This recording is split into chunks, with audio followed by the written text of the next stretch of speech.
Not too bad. Feels pretty good. Just your typical Chevrolet V6 engine, but had pretty good power when we hit the gas down. Now, as far as interior and all is concerned, it's pretty clean. This is a 2019 model with 58,000 miles on it. Not a whole lot really has changed from a 15 Impala, 16, 17, 18, 19. They're really all pretty similar in look, as you can kind of tell. So, still though, a nice clean car.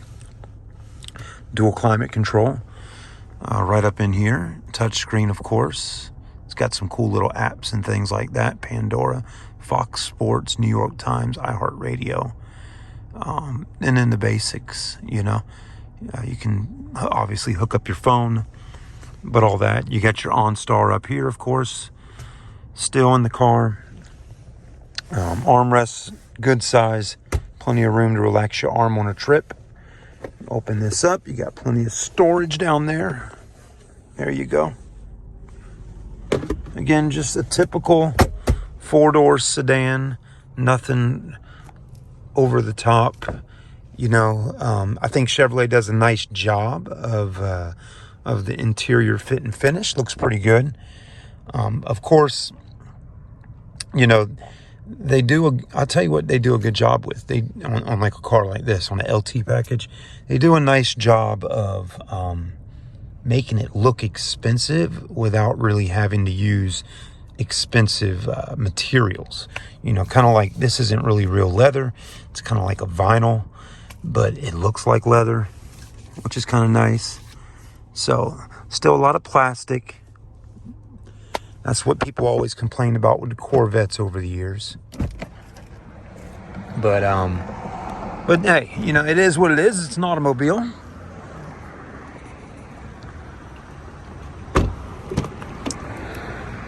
We'll tell you, it's got a lot of space in the back.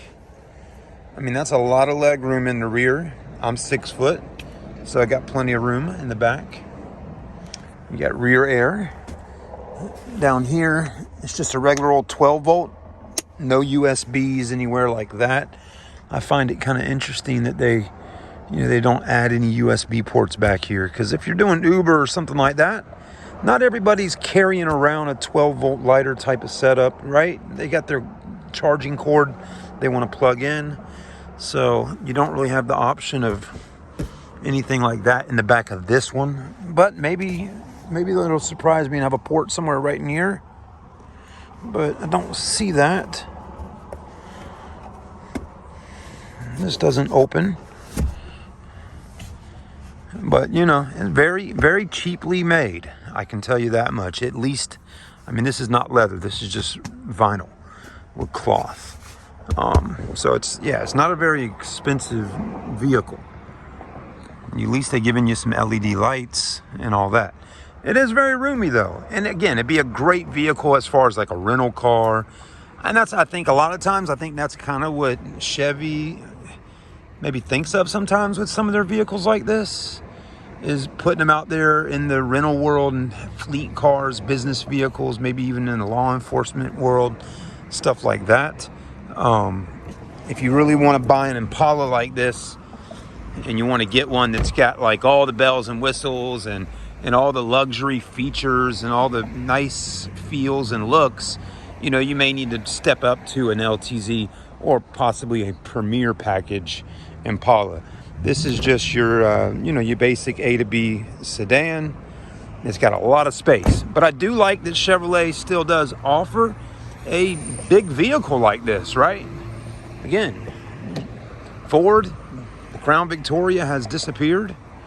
And so anyways, there's not a whole lot of companies making full-size sedans in America.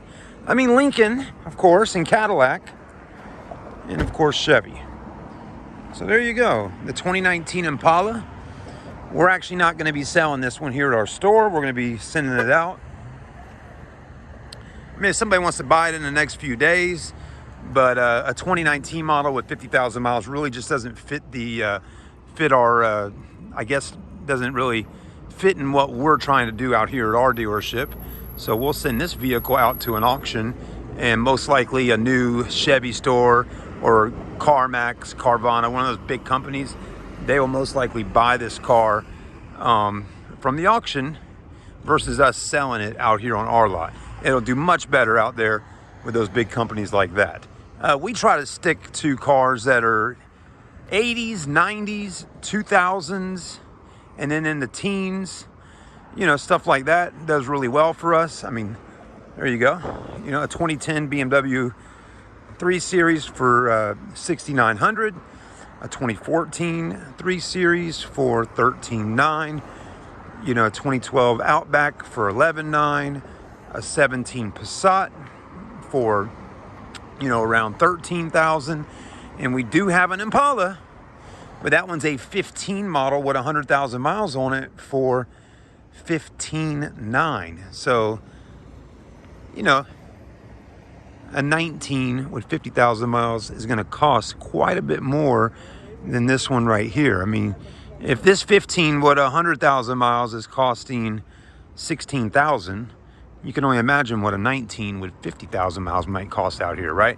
Probably more up in the 20,000 range. Anyways, thanks for watching. Have a great day. Let me know what you think about pre-owned cars, and what do you think about the last body style Impala that Chevrolet made? Let me know, yay or nay.